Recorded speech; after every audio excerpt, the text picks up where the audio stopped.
Welcome to Speak English with me. Improve your vocabulary, grammar, and pronunciation with our engaging lessons. Hello everyone, and welcome back to Speak English with me. I'm Sam.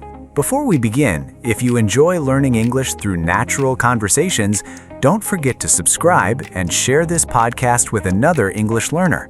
Your support helps us create more real-life conversations just like this one. And I'm Emma. Thanks for spending some time with us today. I'm already smiling because today's topic is one of my favorites. We're going to watch a live football match together and show you how people naturally speak before and during the game. You don't need to be a football expert to enjoy this episode. Think of it as sitting on the sofa with two friends. The football gives us something exciting to talk about, and along the way, you'll hear lots of useful English that people really use. The television is already on. The stadium looks beautiful. The players are warming up, the fans are singing, and I can already feel that little mix of excitement and nervousness. I always get that feeling before kickoff. It's almost impossible to explain. You know nothing has happened yet, but your mind keeps imagining all the possibilities. Are you one of those people who predicts the score before every match? I used to be. Then football taught me a lesson. The more confident I sounded, the more likely my team was to disappoint me. That sounds familiar. A few years ago, I told my friends, "We'll win this easily." We ended up losing, and they reminded me about that prediction for weeks. Football fans never forget those moments. They really don't. If you're watching with friends, someone might ask, "What's your prediction?" You could answer, "I think it'll be a close game." Or, "I've got a good feeling about today." Those are simple, natural sentences you'll hear all the time. The camera's showing the crowd now. Look at that little girl waving a huge flag. She looks happier than anyone else in the stadium. That's one thing I love about football. Different generations come together. Grandparents, parents, children, friends, everyone shares the same experience. The atmosphere is fantastic. Atmosphere is a useful word. During a football match, it means the feeling created by the crowd, the noise, and the excitement. You can use it in everyday life, too. You might say, "The restaurant had a lovely atmosphere." The commentators are talking about the starting lineup. Here's another useful expression. The starting lineup is the group of players who begin the match. If someone says, "I'm surprised he's starting," they simply mean they didn't expect that player to be in the team from the beginning. I like learning vocabulary this way because it feels connected to a real situation instead of a long list of words. The players are walking onto the pitch now. Listen to those fans. Goosebumps. Me too. Goosebumps are those little bumps on your skin when you feel excited or emotional. Music can give you goosebumps. A powerful speech can too. And hearing thousands of football fans singing together definitely has the same effect. The referee checks both captains. One last look around the stadium. Here comes the whistle. We're underway. The home team keeps the ball for the first few passes. They're not rushing. You'll often hear people say they're keeping possession. Possession simply means your team has control of the ball. Look at that pass. Nice start. Another pass. They're moving confidently. Oh, someone's making a run down the right side. He spotted him. Great pass. Cross coming in. Almost. That was the first real chance. I thought that was going in. So did I. Notice how football conversations suddenly become much shorter. During exciting moments, people don't stop to build perfect sentences. They just react. What a chance. So close. Unlucky. Those quick reactions sound completely natural. The home team is pressing high now. Pressing means trying to win the ball back immediately after losing it. You don't have to remember a long definition. Just imagine players refusing to give the other team any time to think. Speaking of that, they won it back again. They're looking dangerous. Pass it. He waited too long. I think he should have passed earlier. Maybe. I can also understand why he wanted to shoot. That's something I enjoy about football. Two people can watch the same moment and have different opinions. And neither person has to be wrong. If you're watching with friends, you might hear, "I would have passed." Someone else says, no, shooting was the right choice. That's how conversations grow naturally. Wait, The referees stopped play. let's see what happened. The replay's coming up. Ah, the defender caught his foot. I don't think it was intentional. Neither do I. Here's a phrase you'll hear quite often. That was a late challenge. A challenge is when a player tries to win the ball from another player. Football teaches useful English because the same words often appear in everyday conversations too. We challenge ourselves, face challenges, and overcome challenges. The match has become much more quicker now. Neither team wants to slow things down. Look at the winger. He's asking for the ball again.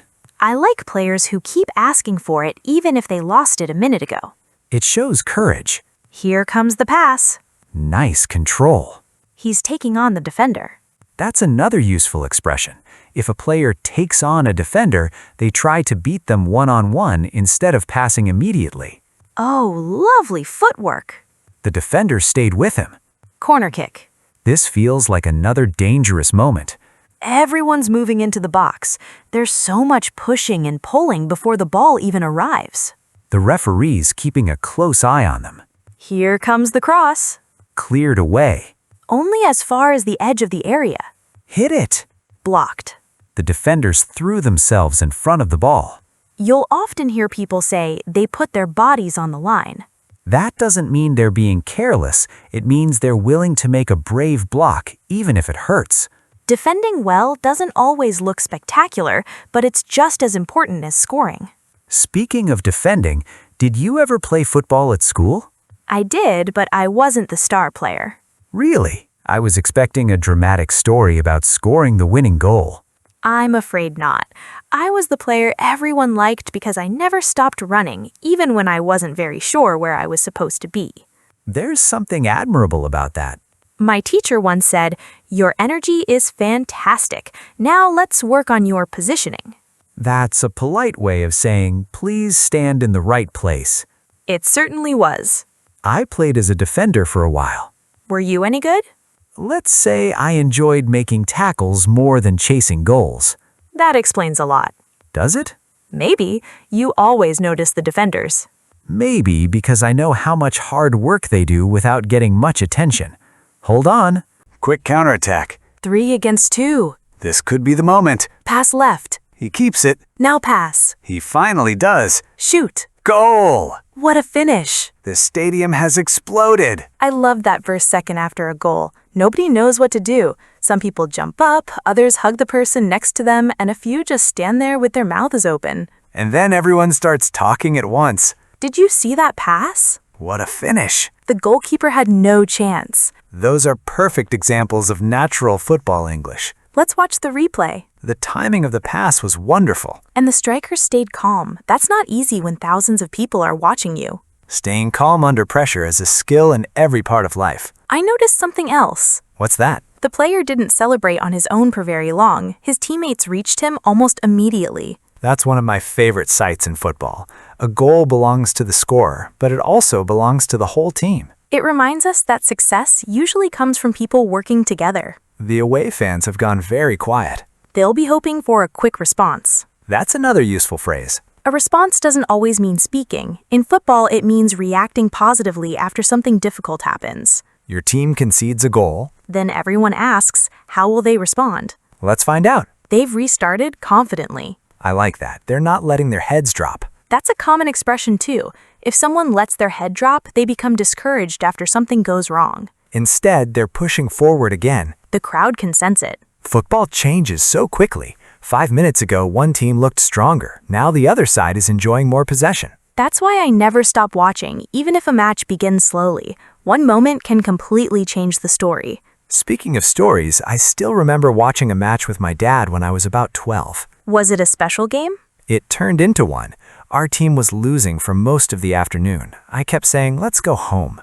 My dad smiled and replied, football has a habit of surprising patient people. I like that.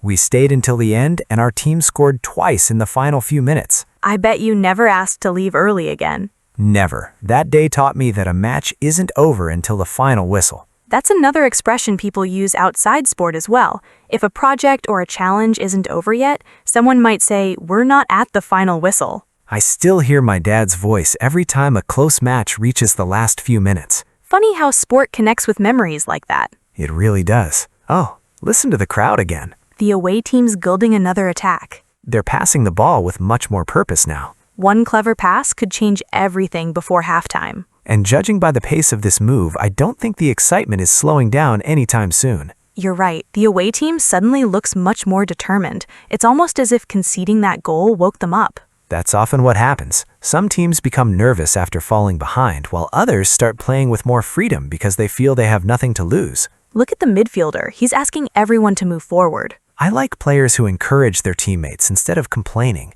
A positive attitude can spread through a team surprisingly quickly. That's true in everyday life as well. Whether you're at work, in a classroom, or playing sport, people notice the person who lifts everyone else's spirits. Nice switch of play. That pass opened up so much space. The winger's got room to run now. He's getting closer. Crosses it in. Cleared again. The defenders have been very disciplined today. Disciplined is a useful word. It means someone stays focused and sticks to the plan instead of acting carelessly. You can describe a football team as disciplined, but you can also describe a student or an employee the same way. The ball's gone straight back to the away team. They're keeping the pressure on. That's another expression worth remembering. If a team keeps the pressure on, they continue attacking instead of giving their opponents time to relax. Oh, that's a clever little pass. He's through. Can he finish? Saved again. This goalkeeper is having an incredible game. I don't think I'd want to face him today. Me neither. Every striker must be wondering, what do we have to do to score? Have you ever noticed how goalkeepers celebrate a save? Yes, sometimes they pump their fist or shout because they're just as excited as a striker after scoring. That's because they've won their own little battle. Football is full of those small battles all over the pitch. Defender against attacker, Midfielder against midfielder. goalkeeper against striker. Winning those moments often decides the whole match. The referee's checking his watch. We must be getting close to halftime. Before the whistle goes, I have a question for you. Go on. Do you prefer watching football at home or in a stadium? That's difficult. At home, I can hear every comment from the commentators, pause for a cup of tea, and replay important moments in my mind. Fair point. But nothing compares to being inside a stadium when everyone celebrates together. You don't just hear the crowd, you feel it. I know what you mean. The noise almost travels through your body. My first live match is still one of my happiest memories. Who did you go with? My older sister. We saved money for weeks because we really wanted good seats. On the journey there, we kept imagining what the match would be like, and by the time we arrived, we were already cheering before the players had even appeared. Did your team win? They did, but the funny part is that my strongest memory isn't even the winning goal. It's everyone singing together as we walked out of the stadium afterwards. Complete strangers were smiling at each other as if they'd known each other for years. Sport has a wonderful way of connecting people like that. What about you? What's your favorite football memory? Mine happened at home rather than in a stadium. My whole family gathered to watch a huge international match. My grandmother didn't understand every rule, but she loved joining in whenever everyone else celebrated. That's lovely. At one point, she asked, "Which team are we supporting again?" We all laughed, reminded her, and about 5 minutes later, she was cheering louder than anyone else in the room. I love stories like that because they remind us football isn't only for lifelong fans. Sometimes it's simply an excuse for people to spend time together. Hold on. The away team's got another chance. Low cross. Cleared at the last second. The defender did brilliantly there. He read the situation so well. Read the situation is another useful phrase. It means someone understands what's happening quickly and reacts in the best way. We use it outside football too. During a conversation, someone who notices other people's feelings is reading the situation well. The crowd sounds a little tense now. They know the away team is growing into the match. Growing into the match means becoming more comfortable as time goes on. Listen to the referee. Half time. That first half flew by. It really did. We had a great goal, some outstanding saves, and plenty of chances at both ends. If someone asked me which team had been better, I'd probably say the home team looked sharper for the first 20 minutes, but the away team finished the half much more strongly. I agree. The second half could be completely different. That's another reason football is so enjoyable. Halftime gives everyone a chance to think, make changes, and come back with a new plan. Speaking of halftime, this is when friends often start discussing everything they've just watched. Someone says, "Who has been your best player so far?" Another person asks, would you make any substitutions? Or someone simply says, "I don't think the match is over yet." Those simple questions keep conversations flowing naturally. And they're perfect if you're watching football with English-speaking friends because they're easy to remember and easy to answer. While the players are heading to the dressing room, I think both managers have plenty to think about. I couldn't agree more. If the first half was this entertaining, the second half has all the ingredients to become even more memorable. The players are back on the pitch. You can tell both managers had plenty to say during the break. The home team has made one substitution. Fresh legs could make a real difference during the final part of the match. The second half has started at a much quicker pace. Neither team wants to wait around. They both believe they can win this. That's a lovely pass. He's got space. Crosses it in. Cleared again. The defenders have worked so hard today. They certainly have. Oh, the away team has won the ball back. This looks promising. One pass. Another one. He's through. Goal! We're level. I had a feeling they were building towards that. What a response. They never stop believing.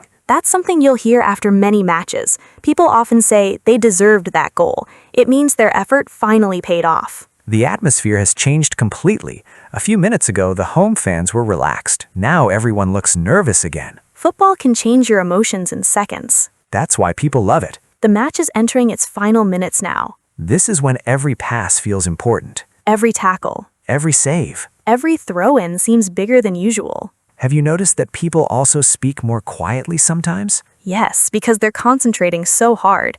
Then suddenly everyone shouts at once. Here comes another attack. The home team is pushing forward. Nice turn. He finds his teammate. Shoot. Blocked. The rebound falls kindly. Goal. What a dramatic finish. The supporters can't believe what they've just seen. Listen to that noise. Moments like these create memories that last for years. Win or lose, people will be talking about this match tomorrow. And that's one of the best things about football. The conversation doesn't end when the referee blows the final whistle. It continues at home, at school, at work, and with friends over a cup of coffee. Speaking of conversations, let's take a quick word tour before we finish. Today we naturally used expressions like keeping possession, taking on a defender, put their bodies on the line, let their heads drop, keep the pressure on, deserved the goal, and build confidence. Try using one or two of those expressions the next time you watch a match. You don't need to remember everything. Learning a few useful phrases at a time is much more effective. And don't be afraid to join the conversation with simple reactions like, "Great save," "What a pass," "That was close," or "I didn't see that coming." Those short comments are often enough to keep a conversation flowing naturally. Before we go, we'd love to hear from you. What's the most exciting football match you've ever watched, and who did you watch it with? Tell us in the comments because we'd love to read your stories. Thanks for spending this match with us. We hope you enjoyed the football, picked up some useful English, and felt a little more confident about joining football conversations in the future. Whether your favorite team wins, loses, or draws, keep enjoying the game, keep speaking English whenever you get the chance, and we'll see you in the next episode. Bye, everyone!